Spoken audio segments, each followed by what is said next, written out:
मिठू जी, मुझसे वादा करो, अगर मुझे कुछ हो गया तो मेरे बेटे को मेरी कमी महसूस नहीं होने दोगे। हरियाली, आप क्यों हर समय ऐसी बातें करती रहती हो? आपको कुछ नहीं होगा। मैं तेज नहीं उड़ सकती, मैं भाग नहीं सकती, मैं किसी भी वक्त किसी चील की पकड़ में आ सकती हूँ, इसलिए मुझे हर वक्त अपने बेटे की चिंता होती है। मिठू तोते का छोटा सा बेटा था जो अभी उड़ भी नहीं सकता था। एक दिन मिठू तोता और उसकी पत्नी हरियाली तोती अपने छोटे से बेटे को घर छोड़कर जंगल चले जाते हैं। दोनों पति पत्नी आमों के बाग में चले जाते हैं। वहाँ एक बड़ी चील छुपकर बैठी हुई थी जो तोते और तोती को देख लेती है। तोता और तोती, मैं तो आज तोती को खाऊंगी क्योंकि तोती को पकड़ना मेरे लिए आसान होगा। हरियाली, आप यहाँ बैठो और मैं दूसरे पेड़ से पका हुआ आम ढूंढ कर लाता हूँ। मिठू तोता दूसरे पेड़ से आम लेने जाता है। पीछे से बड़ी चील हरियाली पर हमला कर देती है। हरियाली तोती उड़ती है। वो अभी थोड़ी दूर ही जाती है कि चील उसे पकड़ लेती है। मिठू जी, मुझे बचाओ, मुझे बचाओ। मिठू तोता पलटकर आता है, लेकिन तब तक बड़ी चील हरियाली तोती को उठाकर ऊंचे आसमान में गायब हो जाती है। हरियाली, ये क्या हुआ? वही हुआ जिसका हमें डर था। अगर मुझे पहले मालूम होता तो कभी मैं तुम्हें अपने साथ ना लेकर आता। रोता हुआ मिठू तोता शाम को अपने घर लौट जाता है। पापा, मम्मा कहाँ है? मेरे बेटे, अब आपकी मम्मा कभी लौट कर नहीं आएंगी। आपकी मम्मा को चील ने खा लिया है। छोटा बच्चा रोने लग जाता है। वो अपने पापा के गले लग जाता है। मिठू तोता अपने बेटे छोटे मिठू को उठाता है और उसे लेकर रानो चिड़िया के घर के पास जाकर बैठ जाता है। रानो चिड़िया जब दाना लेकर अपने घर आती है तो मिठू तोता अपने बेटे को साथ लेकर रानो चिड़िया के पास जाता है। रानो चिड़िया, मैं बहुत मजबूर हूँ। मेरी पत्नी को कल एक चील ने खा लिया है। मेरा छोटा सा बेटा बिना माँ के मर जाएगा। तुम मेरे बेटे को अपने पास रख लो। लेकिन तोते भैया, मेरे 2 छोटे छोटे बच्चे हैं। मैं अपने बच्चों के साथ साथ छोटे मिठू का ख्याल कैसे रखूंगी? चिड़िया, मैं हर रोज दाना और फल दे जाया करूँगा और जब मेरा बेटा उड़ने लायक हो जाएगा तो मैं अपने बेटे को ले जाऊंगा। चिड़िया मान जाती है और फिर तोता अपने बेटे को रानो चिड़िया के पास छोड़कर चला जाता है। मम्मा, ये कौन है?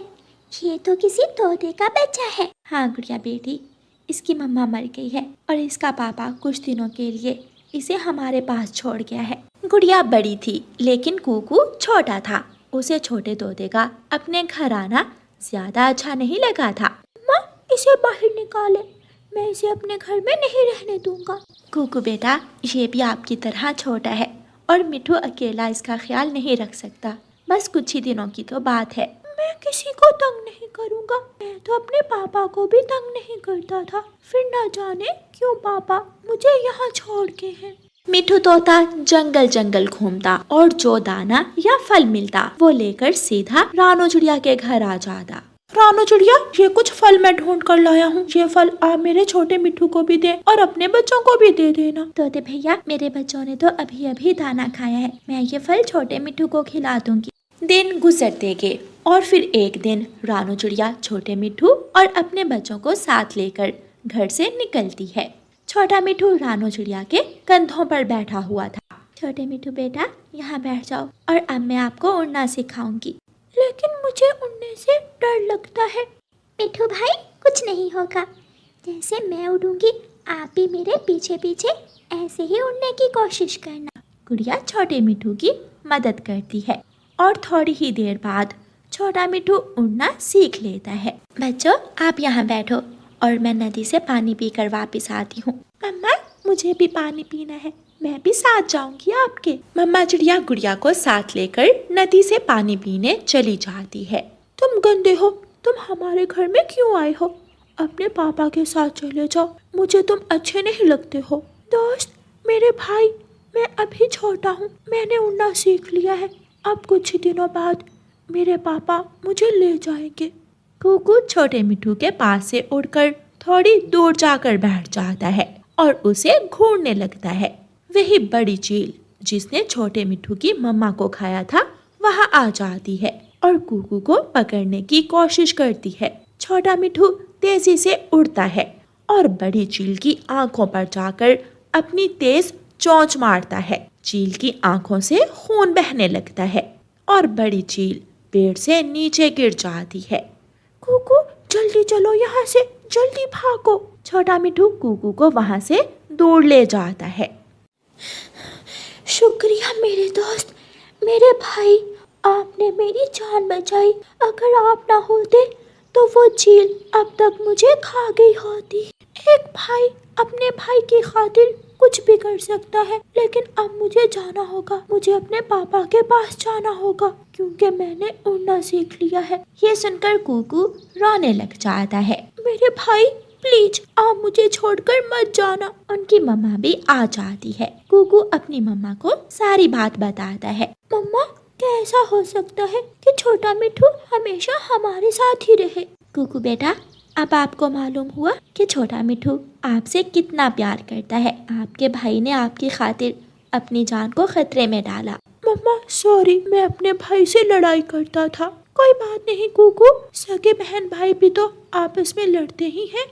फिर वो खुशी खुशी वापस लौट जाते हैं। प्यारे दोस्तों, इस कहानी को लाइक, अपने दोस्तों के साथ शेयर और चैनल को सब्सक्राइब करना बिल्कुल मत भूलना। आपका धन्यवाद। रानो चिड़िया की 7 बेटियां थी। रानो चिड़िया का पति मर जाता है और उसकी जालिम सास उसे घर से निकाल देती है। रानो चिड़िया अपनी 7 बेटियों को साथ लेकर घने जंगल में एक पेड़ के नीचे बैठी हुई थी। मम्मा मम्मा, भूख लगी है। गुड़िया बेटी, आप अपनी छोटी बहनों का ख्याल रखो। मैं अभी आप सबके लिए दाना लेकर आती हूँ। रानो चिड़िया अपनी बेटियों से बहुत प्यार करती थी। वो अपनी बेटियों के लिए दाना लेने चली जाती है। रानो चिड़िया को बहुत मुश्किल से 2 दाने मिलते हैं और वो 2 दाने लेकर वापस उड़ती है। मम्मा, ये दाना मेरी छोटी बहन को दे दे, वो छोटी है, मेरा पेट तो भरा हुआ है। नहीं नहीं मम्मा, मुझे तो भूख नहीं है। आप ये दाना मुझसे छोटी बहन को दे दें। रानो चिड़िया अपनी बेटियों का आपस में प्यार देखकर बहुत खुश होती है। शाबाश मेरी बेटियों, हमेशा ऐसे ही आपस में प्यार से रहना।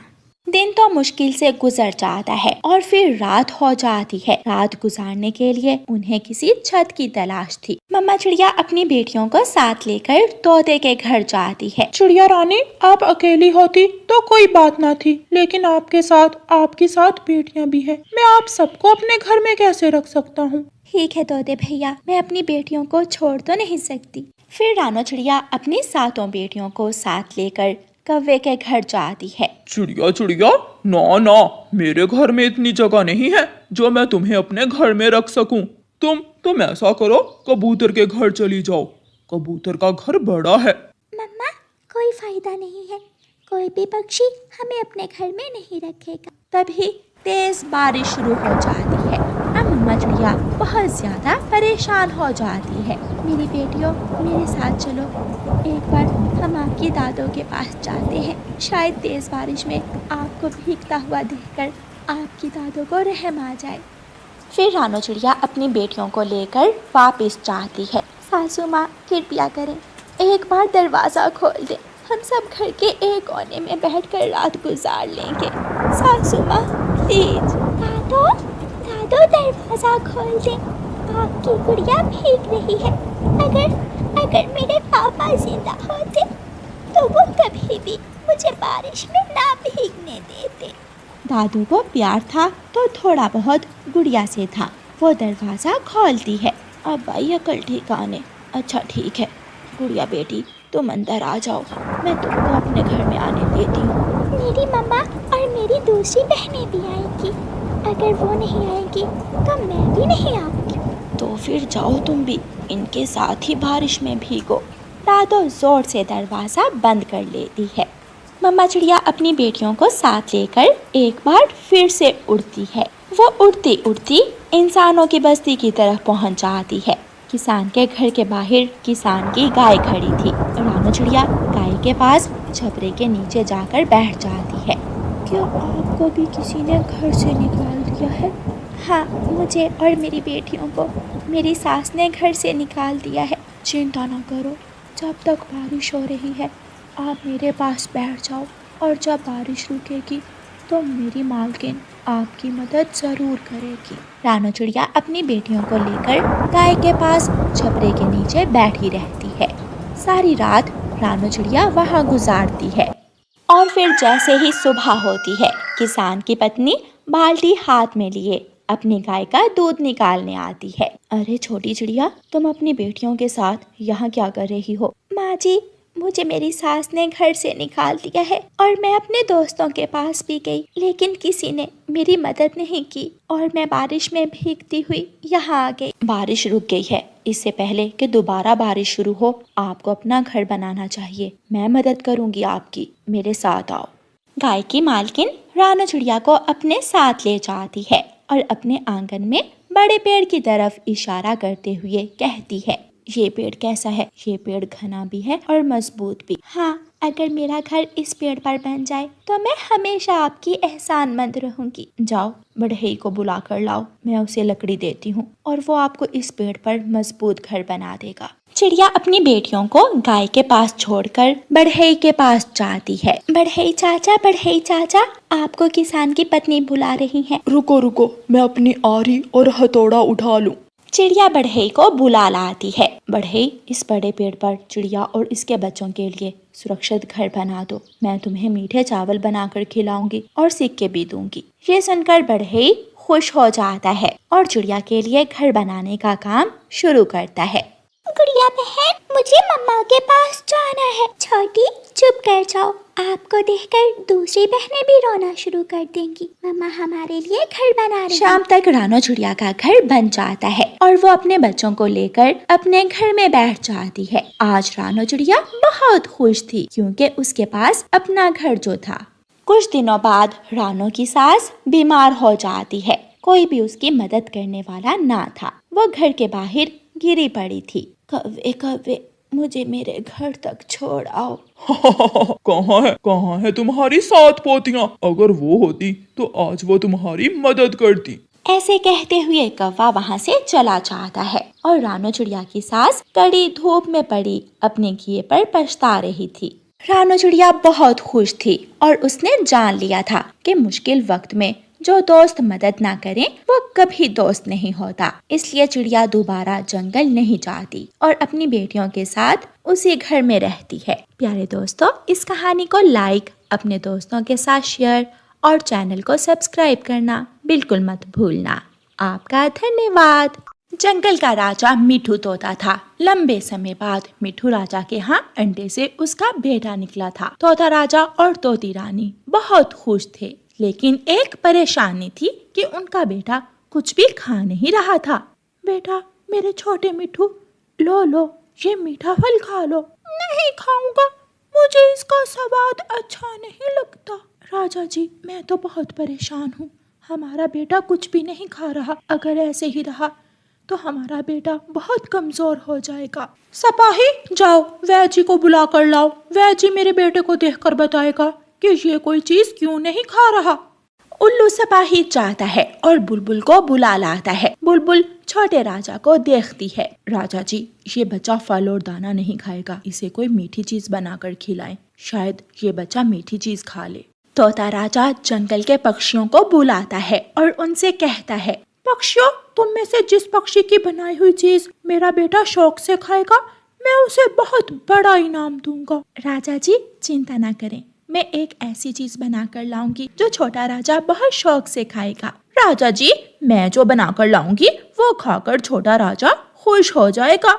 फिर रानू चिड़िया अपने घर जाती है और छोटे राजा के लिए दाल और चावल से खिचड़ी तैयार करती है और उसमें थोड़ी शक्कर मिलाकर पकाती है। अगर छोटे राजा को मेरी बनाई हुई खिचड़ी पसंद आ गई तो मुझे राजा जी से बड़ा इनाम मिलेगा।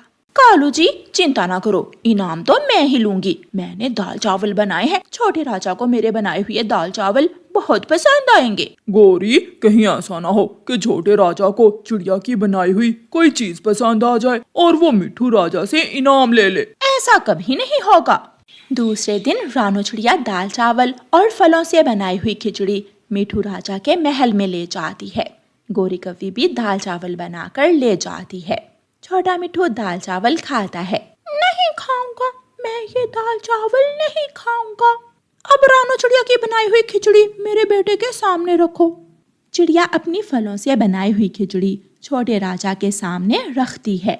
छोटा राजा फलों की खिचड़ी खाता है जो उसे बहुत पसंद आती है। मैं ये खाऊंगा पिताजी, मुझे ये खिचड़ी बहुत पसंद आई है। ये देखकर गौरी कव्वी तो जल जाती है और वहाँ से भाग जाती है। रानो चिड़िया, आप मेरे बेटे के लिए हर रोज फलों से खिचड़ी बना कर ले आना और तुम्हें इसके बदले जो मांगोगी मिलेगा। रानो चिड़िया बहुत खुश होती है। रानो चिड़िया को तोते राजा से बड़ा इनाम मिलता है। रानो चिड़िया दूसरे ही दिन अपने घर को रंग करवाती है और नया बना लेती है। कालू जी, कुछ करो, मुझसे ये सब नहीं देखा जाता। अगर ऐसे ही रानो चिड़िया मिठू राजा के करीब होती गई तो मुझसे आगे निकल जाएगी। आज उसने घर को रंग करवाया है, कल नया घर भी ले लेगी। उस चिड़िया का कुछ करना ही होगा। दूसरे दिन रानो चिड़िया छोटे राजा को फलों की खिचड़ी खिलाने अपने घर ले जाती है। ये फलों की खिचड़ी बहुत स्वादिष्ट है। बेटा जल्दी से खिचड़ी खा लो और फिर मैं आपको महल में छोड़ आती हूँ। रानो चिड़िया छोटे राजा को लेकर अपने घर से निकलती है। रास्ते में कौवे बैठे हुए थे। कालू जी, अगर किसी तरह इस छोटे राजा को ठिकाने लगा दें तो चिड़िया फंस जाएगी। तुम किसी तरह चिड़िया को छोटे मिट्ठू से अलग करो, बाकी का काम मैं कर लूंगा। गौरी कव्वी चिड़िया को आवाज देती है। चिड़िया चिड़िया, ये लकड़ियों की गठरी तो मेरे सर पर रखवा दो। बेटा आप यहाँ बैठो, मैं गौरी कव्वी की मदद करके अभी आती हूँ। रानो चिड़िया छोटे मिट्ठू को एक पेड़ पर बिठाकर गौरी कव्वी के पास जाती है। पीछे से कालू कौवा तेजी से आता है और छोटे मिट्ठू को उठाकर भाग जाता है। जब रानो चिड़िया वापस आती है तो छोटे मिट्ठू को ना देखकर रोने लग जाती है। कहाँ चला गया छोटा मिट्ठू? अगर छोटे मिट्ठू को कुछ हो गया तो मिट्ठू राजा मुझे जेल में कैद कर देंगे। कौवा और कव्वी छोटे मिट्ठू को पहाड़ों पर ले जाते हैं और एक पेड़ के साथ रस्सियों से बांध देते हैं। अब ये छोटा मिट्ठू यहाँ ही भूख और प्यास से मर जाएगा और रानो चिड़िया मरेगी मिट्ठू राजा की जेल में। आई बड़ी छोटी चिड़िया मेरा मुकाबला करने वाली। मिट्ठू राजा अपने बेटे का सुनकर बहुत दुखी हो जाता है। चिड़िया, अगर तुम मेरे बेटे की रक्षा नहीं कर सकती थी तो उसे क्यों अपने साथ लेकर गई थी? राजा जी क्षमा चाहती हूँ, मुझे क्या मालूम था कि छोटा मिट्ठू खो जाएगा, मुझे माफ कर दें। जब तक मेरा बेटा नहीं मिल जाता इस चिड़िया को पिंजरे में कैद कर दें। कबूतर शाम को दूसरे जंगल से वापस लौट रहा था। कबूतर छोटे राजा मिट्ठू को पेड़ के साथ बंधा हुआ देख लेता है। अरे ये तो छोटा मिट्ठू राजा है, इसे यहाँ किसने बांध दिया है? कबूतर छोटे राजा मिट्ठू को आजाद करके महल में ले जाता है। पिताजी पिताजी, मुझे कौवे और कौवी ने उठाकर पहाड़ों के पास पेड़ से बांध दिया था। अगर कबूतर अंकल ना आते तो मैं वहाँ ही मर जाता। ये सुनकर मिट्ठू राजा गुस्से में आ जाता है। कौवे और कौवी को बुलाओ। सिपाही जाता है। तुम दोनों को मिट्ठू राजा बुला रहा है, शायद कोई इनाम देना है तुम दोनों को। कालू जी देखा, रास्ता साफ हो गया। अब मिट्ठू राजा चिड़िया से नफरत करेगा और हम दोनों को महल में ऊंची जगह मिलेगी। और कवि जैसे ही महल में पहुंचते हैं तो छोटे मिट्ठू राजा को देखकर डर जाते हैं। पिताजी पिताजी, यही वो कौवे हैं। फिर मिट्ठू राजा कौवों को पकड़कर पिंजरों में कैद करवा देता है और रानो चिड़िया को आजाद कर देता है। कौवे पिंजरे में रो रहे थे और रानो चिड़िया की इज्जत मिट्ठू राजा की नजर में और भी बढ़ जाती है। प्यारे दोस्तों, इस कहानी को लाइक, अपने दोस्तों के साथ शेयर और चैनल को सब्सक्राइब करना बिल्कुल मत भूलना। आपका धन्यवाद।